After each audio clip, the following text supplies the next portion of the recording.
সুপ্রিয় শিক্ষার্থীগণ, তোমাদের এই বর্তমান মহামারী করোনাকালীন যে একটা বিপর্যয় চলতেছে, সারা বিশ্ব আতঙ্কিত। এই করোনাকালীন সময়ে প্রতিষ্ঠানগুলো খুলে দেওয়া হয়েছে বটে, কিন্তু তোমাদের সিলেবাসটা এতই সংক্ষিপ্ত করে ফেলছে যে সিলেবাসটাতে বিস্তারিত জানার কোনো উপায় নাই। সামনে তোমাদের পরীক্ষা, প্রত্যেকটি বিষয়ের স্কুল লেভেলে এবং কলেজ লেভেলে সিলেবাসটা খুব সংক্ষিপ্ত করে দিয়েছে। এই সিলেবাসের মধ্যে মোটামুটিভাবে তোমাদেরকে সংক্ষিপ্ত আকারে জেনে তোমাদের পরীক্ষার প্রস্তুতি নিতে হবে। কাজেই বিস্তারিতভাবে জানার কোনো উপায় নাই, কারণ প্রত্যেকটা ক্লাস তোমাদের সময় নির্ধারণ করে দিয়েছে, যেখানে পরমাণুর গঠন, ইলেকট্রন, প্রোটন, নিউট্রন ইত্যাদি সম্বন্ধে আলোচনা করতে গেলে একটা ক্লাস পুরা দরকার। আবার পরমাণু সম্পর্কে আলোচনা করতে গেলে, অর্থাৎ ডাল্টন ও পরমাণু আলোচনা করতে গেলে একটা ক্লাসের দরকার। কিন্তু এখানে রাদারফোর্ড এবং বোরের এই তুলনামূলক শুধু আলোচনার কথা বলেছে, আর রাদারফোর্ড এবং বোরকে বিস্তারিতভাবে জানার তোমাদের এখানে কোনো উপায় নাই। যেহেতু তোমাদের পরীক্ষার জন্য প্রস্তুতি নিতে হবে, সেহেতু সংক্ষিপ্ত আকারে যে সমস্ত তথ্য তোমাদের জানলে পরীক্ষার জন্য তোমরা উপকৃত হবে, আমি সেই বিষয়গুলোই শুধু সংক্ষিপ্ত আকারে তোমাদের কোভিড-19 এই সংক্ষিপ্ত সিলেবাসের অনুযায়ী আলোচনা করব। সেই আলোকে আমার আলোচনাটা সর্বপ্রথমে রাদারফোর্ডের পরমাণু মডেল। তো 1886 খ্রিস্টাব্দে এবং 1897 খ্রিস্টাব্দে গোল্ডস্টাইন এবং থমসন, বিশেষ করে গোল্ডস্টাইন যখন প্রোটন আবিষ্কার করলো, থমসন যখন ইলেকট্রন আবিষ্কার করলো, তো থমসনের মতবাদ অনুযায়ী পরমাণুতে প্রোটন এবং ইলেকট্রন আছে। তো প্রোটন এবং ইলেকট্রন, তার প্রাথমিক ধারণা যে প্রোটনগুলো পরমাণুর অভ্যন্তরে, ইলেকট্রনগুলো বাহিরে। কিন্তু এই ধারণা থেকে রাদারফোর্ড তখন একটা পরীক্ষা করেন। এই পরীক্ষাটার নাম হচ্ছে আলফা কণা বিক্ষেপণ পরীক্ষা। পরীক্ষাটা এইরকম, তিনি একটা ব্লকের মধ্যে তেজস্ক্রিয় পদার্থ নিলেন। এই তেজস্ক্রিয় পদার্থ থেকে যে রশ্মিটা বাহির হলো সেটা হলো আলফা রশ্মি, আলফা রে। এই আলফা রেটা কীরকম, সেটা হিলিয়াম দ্বিধনাত্মক চার্জের সমান। অথচ এখানে বিতর্ক ব্যাপারটা, যদি বলা হয় হিলিয়াম তো নিষ্ক্রিয় গ্যাস, এ তো ইলেকট্রন আবার কি করে ছাড়লো, কারণ দ্বিধনাত্মক হয়েছে। এটা বলা হচ্ছে এইভাবে যে হিলিয়াম দ্বিধনাত্মক এই প্রবাহের মতো আলফা রশ্মিটা। বলা হয়নি যে হিলিয়ামের দ্বিধনাত্মকের সমান হলো আলফা রশ্মিটা, বলা হচ্ছে হিলিয়াম দ্বিধনাত্মক রশ্মির প্রবাহের মতোই যদি হিলিয়ামকে দ্বিধনাত্মক করা যায়, তাহলে সেই প্রবাহটা যে সৃষ্টি হবে, সেই প্রবাহটা হলো আলফা রশ্মির সমান। তো যাই হোক, এই তেজস্ক্রিয় পদার্থ থেকে আলফা রশ্মি বিবেচনা করা হলো। সেই রশ্মিটার চার্জ হলো ধনাত্মক। এখন সামনে একটা পাতলা সোনার পাত, এই পাতলা সোনার পাতের পিছনে একটা পর্দা নেওয়া হইল। এই পর্দাটা জিঙ্ক সালফাইড দ্বারা প্রলেপ দেওয়া হইল, অর্থাৎ মেপে দেওয়া হইল, প্রলেপ করা হইল, আবরণযুক্ত বললে ভালো। তাহলে পাতলা সোনার পাতের পিছনে একটা পর্দা নেওয়া হইল, যে পর্দাটাতে জিঙ্ক সালফাইড দিয়ে আবরণ সৃষ্টি করা হয়েছে। এখন উনি পরীক্ষায় দেখলেন এই আলফা রশ্মি থেকে রশ্মিগুলো যখন যাচ্ছে, অধিকাংশ রশ্মিগুলো সরাসরি চলে যাচ্ছে, প্রায় 99% রশ্মি সোজা চলে এই পর্দাটার মধ্যে দীপ্তমান হচ্ছে, অর্থাৎ এটা আলোকিত হচ্ছে, এই জায়গাটা ঝলসে উঠতেছে পর্দাটার মধ্যে। যেমন আমরা ক্যামেরায় কোনো ছবি নিলে যখন ছবিটা ফ্লাক্স মারি, তখন ছবিটা যখন কালেকশন হয়ে যায় তখন একটা আলোর ছটা বের হবে বা মনে হবে যে ছবি তুললো, ঠিক তেমনি এখানে আলোর ছটা বের হচ্ছে। দেখা যাচ্ছে আলফা রশ্মিগুলোর মধ্যে 99 আলোক রশ্মি সোজাসুজি চলে যাচ্ছে। তার অল্প, তাহলে থাকলো কত? 1%। 99% রশ্মির মধ্যে এখানে যদি 99টা রশ্মি হয়, তার মধ্যে 100টা রশ্মি হয়, 99টা চলে গেছে সোজা, 1% খালি বাকি আছে। তার মানে কতিপয় অল্প রশ্মি, তার মধ্যে 20,000-এ একটা ঘুরে আসতেছে, তাহলে নিশ্চয়ই এখানে ধনাত্মক, এই ধনাত্মকটা যায়, ধনাত্মক বিকর্ষণ হচ্ছে। সে কয়টা? 20,000-এ একটা। আর কিছু রশ্মি এইভাবে বিচ্যুত হচ্ছে, এইভাবে বিচ্যুত হয়ে যাচ্ছে, অর্থাৎ তার সোজা পথে না যায়, একটু বাঁকে যাচ্ছে। তাহলে বাঁকে যাওয়ার কারণ হলো নিশ্চয়ই এগুলো ধনাত্মক হইলে এগুলো অবশ্যই ঋণাত্মক। তখন তিনি কল্পনা করলেন যে এইটা যদি মাঝখানে হয়, তাহলে এইরকম তিনি একটা কল্পনা করলেন।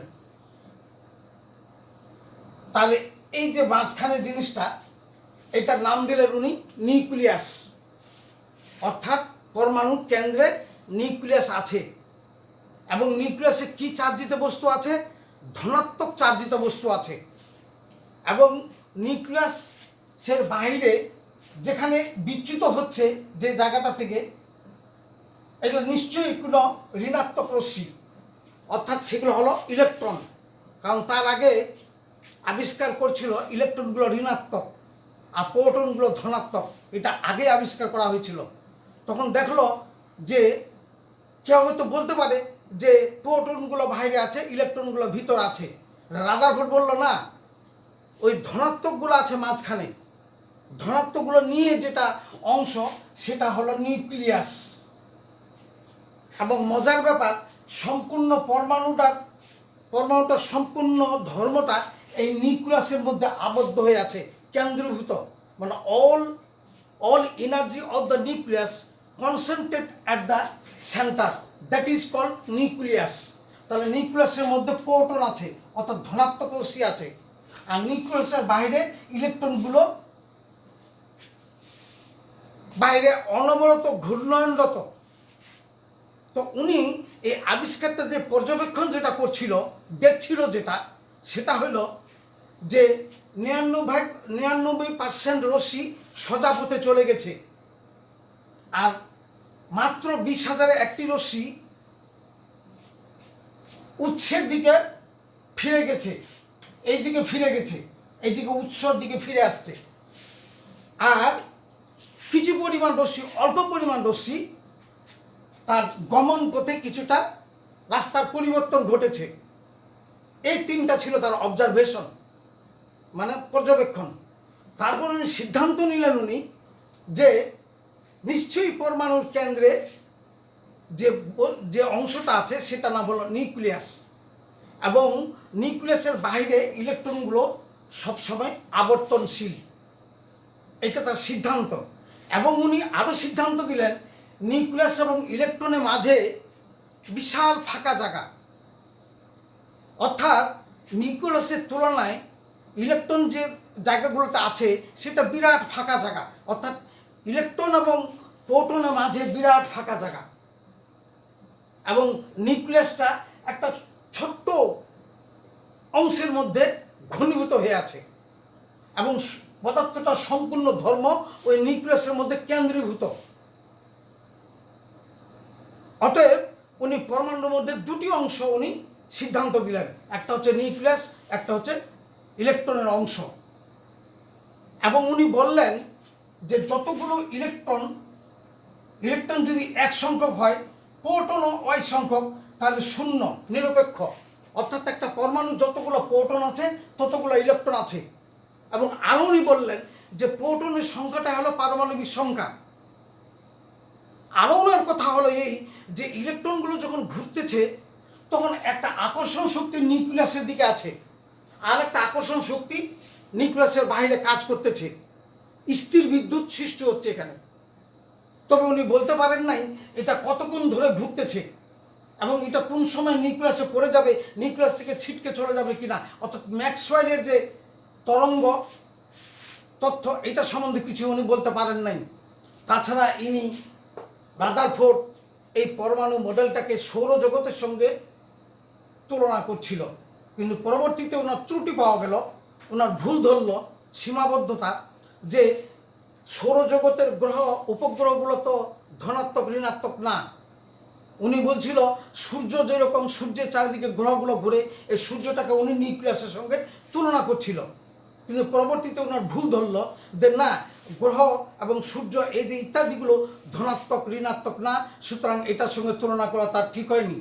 এবং ওনাকে প্রশ্ন যেটা করা হয়েছিল যে ইলেকট্রন যখন সবসময় ঘূর্ণায়মান, এটা ইলেকট্রনগুলো ঘুরতে ঘুরতে তার শক্তি বিকরণ বা শোষণ হবে কিনা, বা ইলেকট্রনগুলো নিউক্লিয়াসের মধ্যে পতিত হয়ে যাবে কিনা, বা নিউক্লিয়াস থেকে বাইরে চলে যাবে কিনা, এইগুলো প্রশ্নের উত্তর উনি দিতে পারেন না। অর্থাৎ ম্যাক্সওয়েলের তরঙ্গ থিওরি উনি প্রয়োগ করতে পারেন নাই।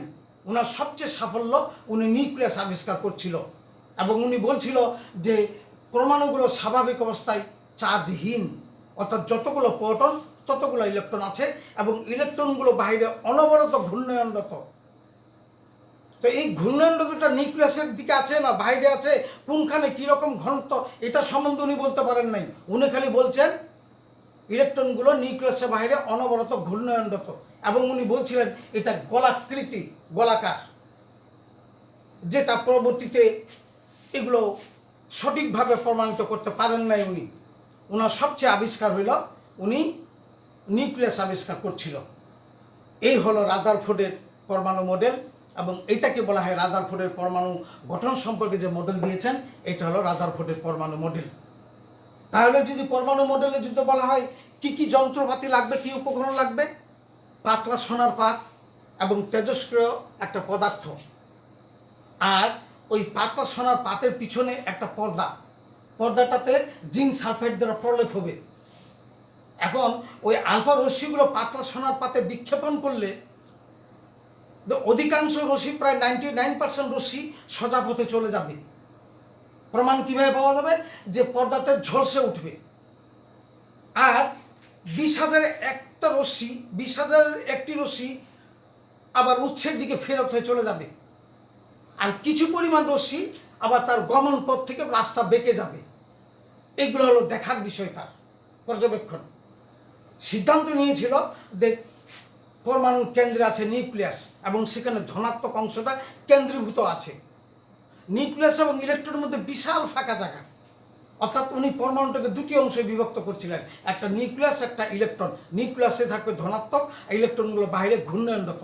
এবং উনি এও বলেছিলেন যত ধনাত্মক তত ঋণাত্মক, অর্থাৎ স্বাভাবিক অবস্থায় চার্জহীন। এবং এটা উনি সৌরজগতের সঙ্গে তুলনা করছিলেন এবং আরও বলছিলেন যে যখন এগুলো ঘূর্ণায়নরত সেখানে দুটি বল কাজ করবে, একটা নিউক্লিয়াসের দিকে আবর্তিত নিউক্লিয়াসে পড়ে যাওয়ার জন্য আকর্ষণ বল, একটা নিউক্লিয়াসের বাইরে বল কাজ করবে।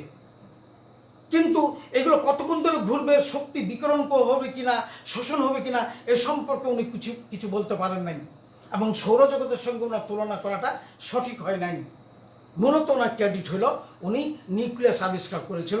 রাদারফোর্ডের বিরাট সাফল্য, উনি নিউক্লিয়াস আবিষ্কার করছিল এবং উনি বলছিল নিউক্লিয়াসের মধ্যে প্রোটন বা ধনাত্মক অংশ পুঞ্জীভূত।